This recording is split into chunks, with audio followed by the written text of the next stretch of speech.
Welcome to the Stress Outlet. My name is Dr. Kimberly Quinn. I'm here with little Giovanni. We're just kind of floating around the lower part of the trail, not far from where it starts, just to kind of be out in the woods, but not, walk right through the center of, bear country for a little bit till they migrate. They'll move. We've been hiking here since 1997. And this is only the second time we've had any bear sightings, and whatever the math is on that, it's over 2.5 decades, right? So they'll move on, just like the rest of us do in life. So we'll just be patient, that's all. And so anyway, G and I want to talk about today is we become what we think about all day long.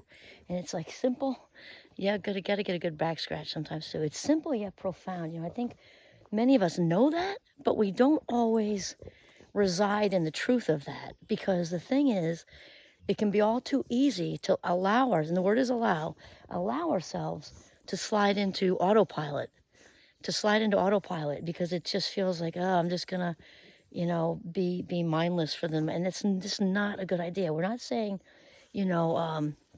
mindful resting. That's fantastic.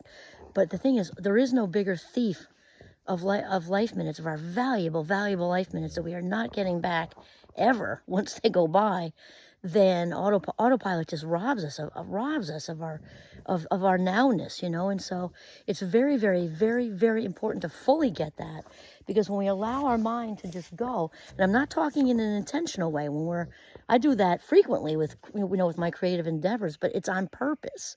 It's on purpose that I'm out in the woods creating space for all the the creative things to come in. I in fact, right about this spot, a little farther in, is where I came up with the whole Minecraft idea.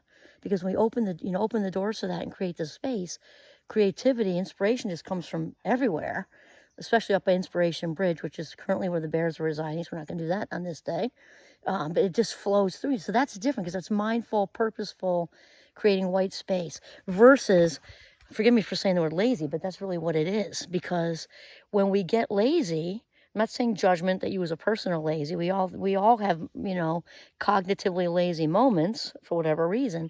However, when we are cognitively lazy and we just kind of let go and just like open the floodgates for all the thoughts that they're just running around, all that stuff takes hold.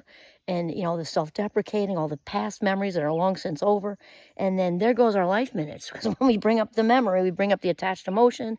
And there we go again. We're living it all over, only it's changed and different. And the feeling memory sticks. And it robs us